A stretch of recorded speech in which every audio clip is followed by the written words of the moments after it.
I wake up in my narrow bed. The ceiling of my student room at University Center Rotherham is the color of cold porridge left overnight. The bulb flickers like it is coughing out its last breath, and the light that lands on my cheek feels damp, as if the walls themselves are exhaling mildew straight into my pores. I count the cracks above me own for every lecture where the tutor arrived 10 minutes late, shuffling photocopies like a deck of soggy cards. That is already 3 cracks too many, and the plaster keeps peeling, whispering nobody cares, in a voice that sounds exactly like my bank balance. I pull on the same jumper I have worn since Freshers Week because the laundry machines downstairs swallow coins but never actually spin.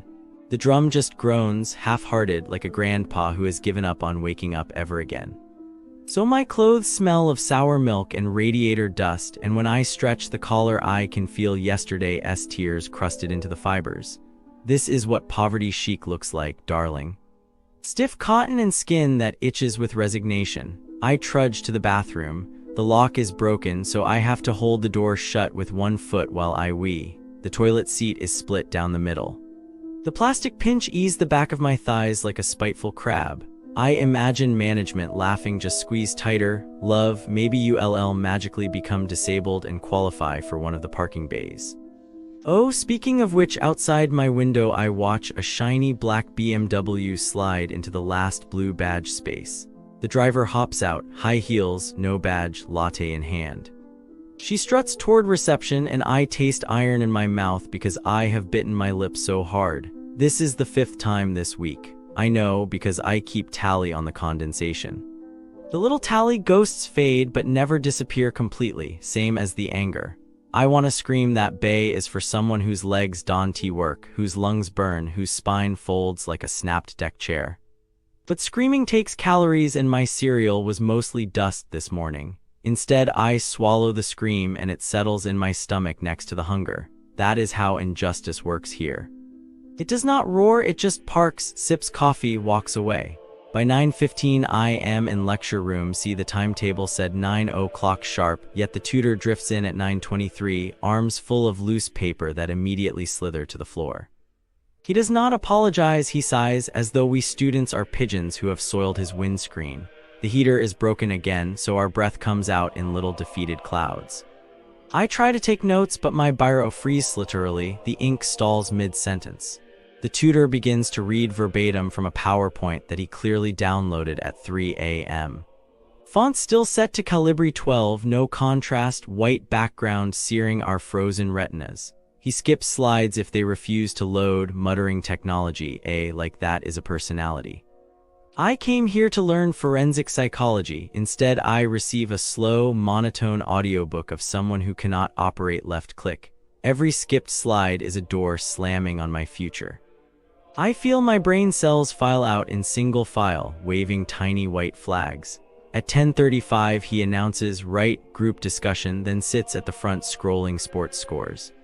The girl beside me has been silent since October. Her eyes are red from last night's part-time till shift at the petrol station.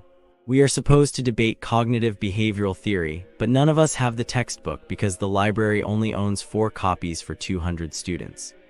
The librarian said first come first served, which is academic speak for may the odds be ever in your favor, peasant. So we sit, mute, exchanging glances that taste of shared humiliation.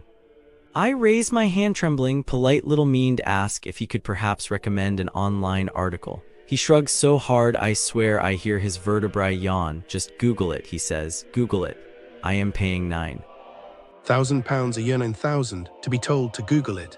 My mother back home stitches gloves for roughly 9 pence an hour. She thought education was the ladder out. Instead, the ladder is made of wet tissue and every rung dissolves under our feet. Lunchtime, the canteen smells of scorched oil and wet carpet. I queue for 20 minutes only to discover the vegan option is plain rice with defrosted peas. The peas are grey like.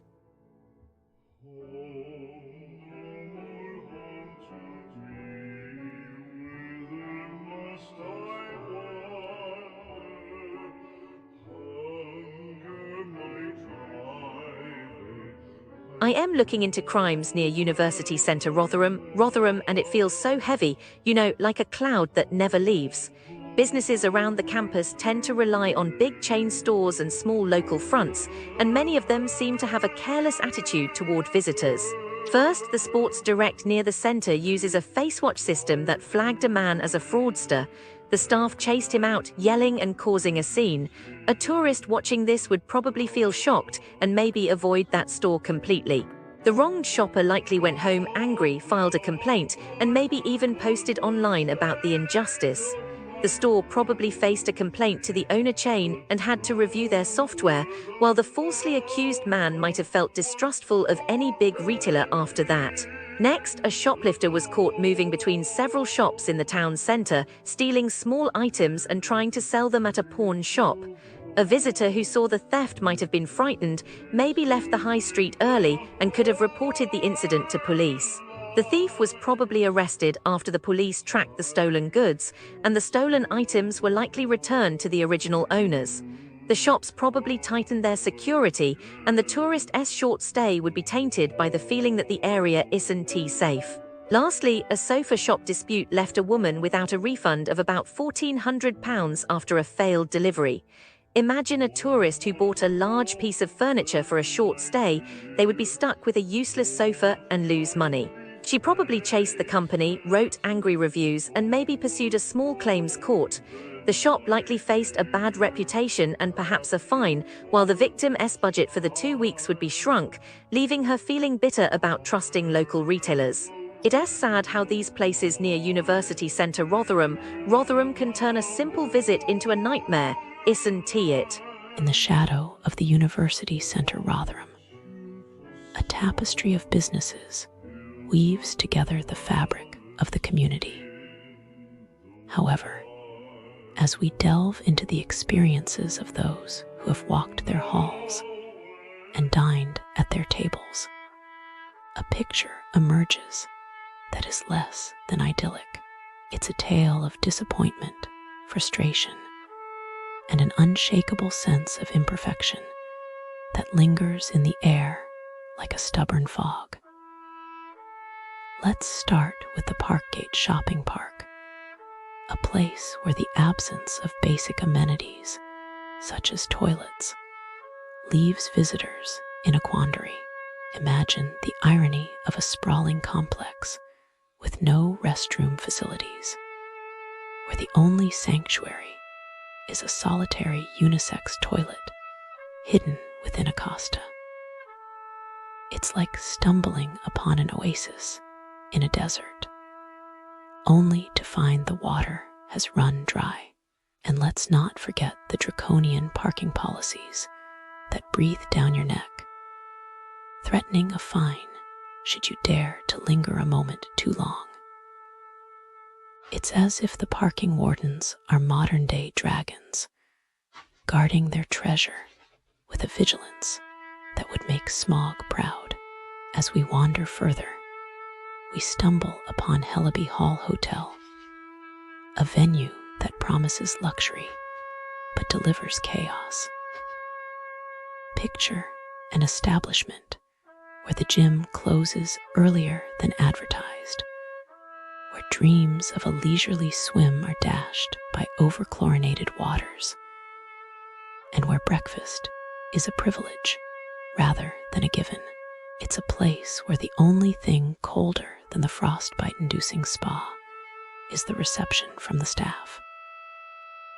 And if you're planning a wedding, beware the supercilious grin of the duty manager, for it may well be the Cheshire Cat's grin, enigmatic and devoid of empathy.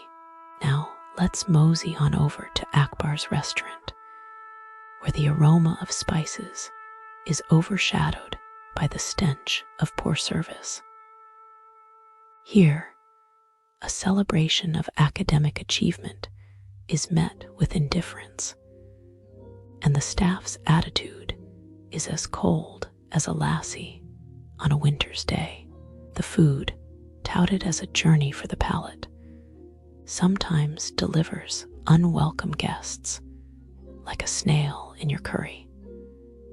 It's a culinary adventure indeed, but not the kind one eagerly anticipates. In the heart of Rotherham, Grim Co beckons with its whimsical facade, promising an escape into a world of fantasy. Yet, the reality is as deflating as a punctured balloon. The cafe, with its dry bread and bowl of leaves, is a far cry from the enchanting feasts one might expect. It's a place where the magic is as elusive as a unicorn in the city center, leaving children and adults alike yearning for a touch of the extraordinary. Finally, we arrive at the Garrison, a restaurant that aims for the stars, but often lands among the clouds. The chef's ambition is palpable, but sometimes simplicity is the ultimate sophistication. Here, a birthday celebration can turn into a costly affair, with billing practices as opaque as a foggy morning on the moors. The staff's eagerness to secure accolades is commendable, but it's the food and service that should do the talking. In this corner of Rotherham, near the university center, the businesses paint a picture of missed opportunities and shattered illusions. It's a place where the promise of excellence is often undermined by the reality of complacency. As travelers, we come with high hopes and empty stomachs, seeking refuge in the warmth of hospitality. Yet, we find ourselves navigating a labyrinth of disappointments, each twist and turn a reminder that perfection is a rare dish indeed. So, dear wanderer, as you traverse the